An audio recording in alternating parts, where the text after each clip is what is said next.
Okay, the Chasav Sofer tells us an unbelievable thing. Let's see if I can do justice to it.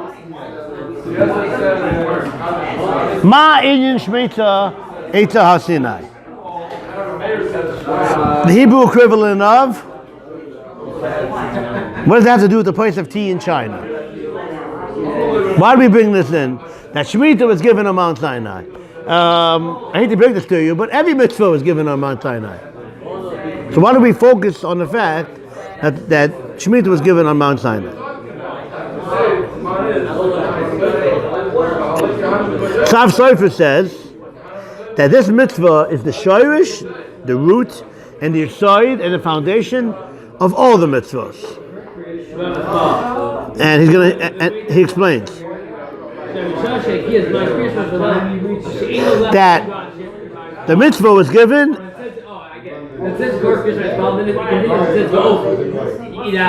not just the mitzvah itself, but this mitzvah includes all other mitzvahs.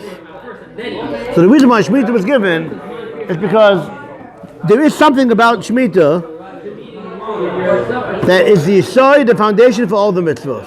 So it's not really a question, why was Shmita singled out to teach us that all the mitzvahs are given on Mount Sinai in all the details. By saying that Shmita was given on Mount Sinai, we know all the other mitzvahs are given on Mount Sinai. Totally different shot. All the other Mefarshim, including his father, the Chassam Sofer, try to explain why Shmita was singled out. What's special about Shmita? That's the proof, that's the shorish, that's the paradigm of the example of a mitzvah that was given on Mount Sinai.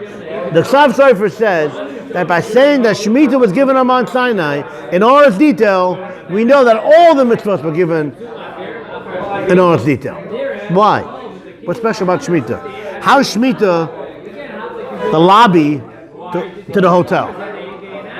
What is special about Shmita that's, in his words, the shorish, the root, and the yesod, the foundation of all the mitzvahs? The Rambam tells us in Moreh Nevuchim as follows.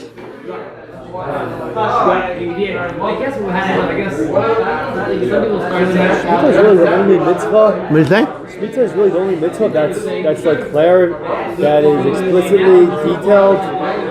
Well, again. I know I understand the question. I'm just asking. Shmita is only. No. All the mitzvahs were given in all its detail on Mount Sinai. Right. So the Torah is saying, just like Shmita was given in all its detail, all the mitzvahs were given in all its detail. That's the drash's chazal. The question is, okay, so why was Shmita picked as the example? It could have picked tefillin. Just like tefillin was given, not just the boxes, the fact that it's black, the seven, all the details of tefillin were given on Mount Sinai, so all the mitzvahs were given in all its detail on Mount Sinai. The question is, so any mitzvah could have been picked as to be the one. Okay? So why was Shmita picked as the one to teach us this principle that when the Torah was given on Mount Sinai, it was given in all its detail? So which one else it really is? Sav Sofer says that Shmita is the yesod for all the mitzvahs. Another shir, maybe we'll discuss the Rambam's opinion. But the Mefarshim say, the commentators say, that the reason behind Shmita is to teach us that Hashem owns everything, Hashem owns the land, and a person shouldn't think that his strength is what makes the land grow. So Hashem tells us, for 6 years, you're going to sow, and you're going to reap, and you're going to do all your things, and to think that you're the one that caused everything to grow. In the 7th year, you're going to stop. You're not going to do any of that.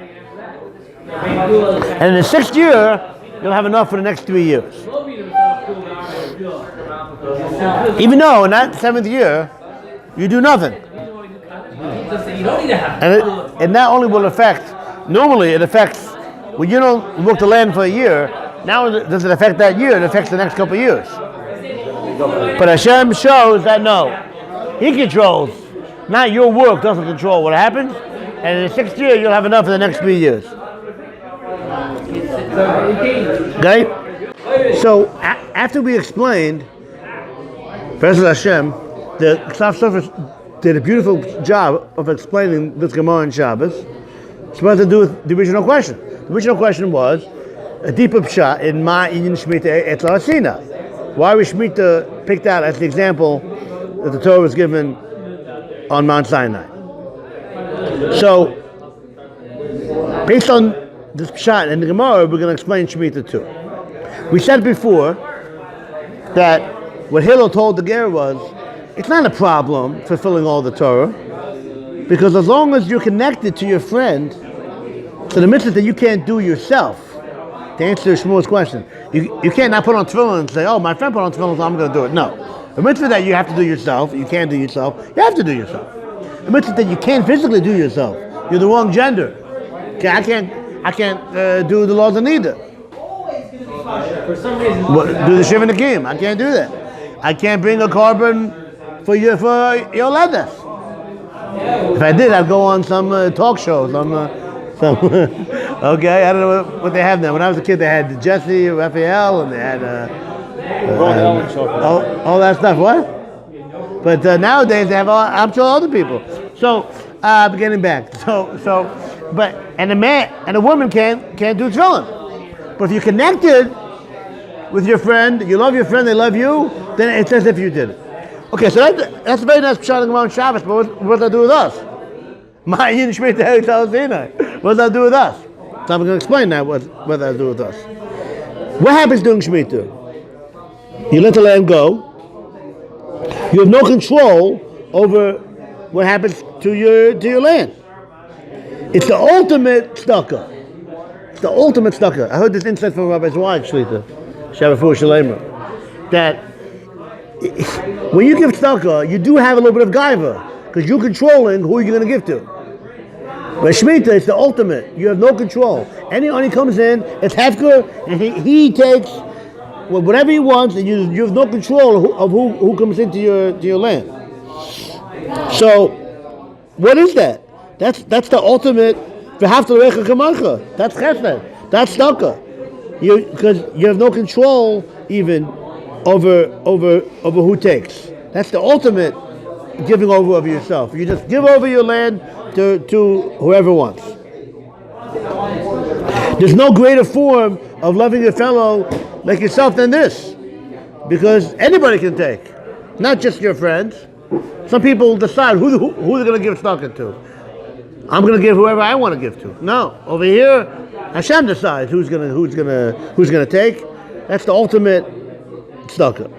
So that's why it says that it was given on Mount Sinai.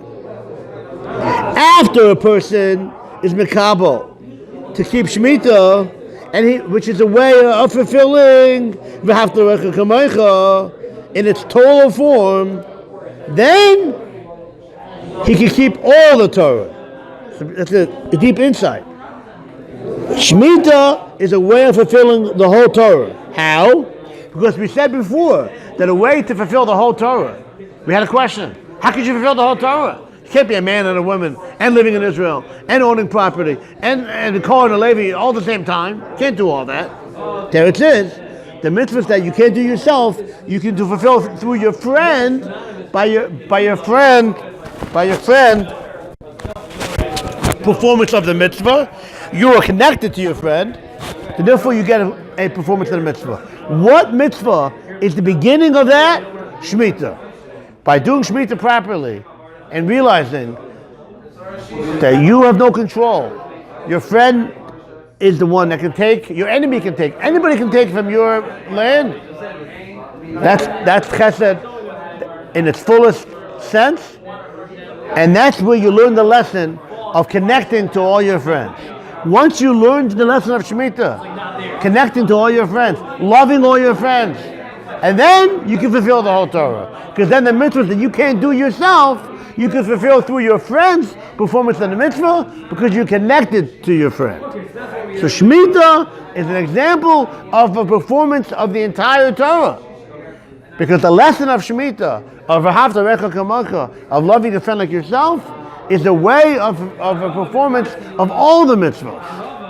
Because then you have a connection to your friend, and then you can fulfill all the Torah by his performance of the mitzvah. As long as you're connected to him, then you get the whole Torah.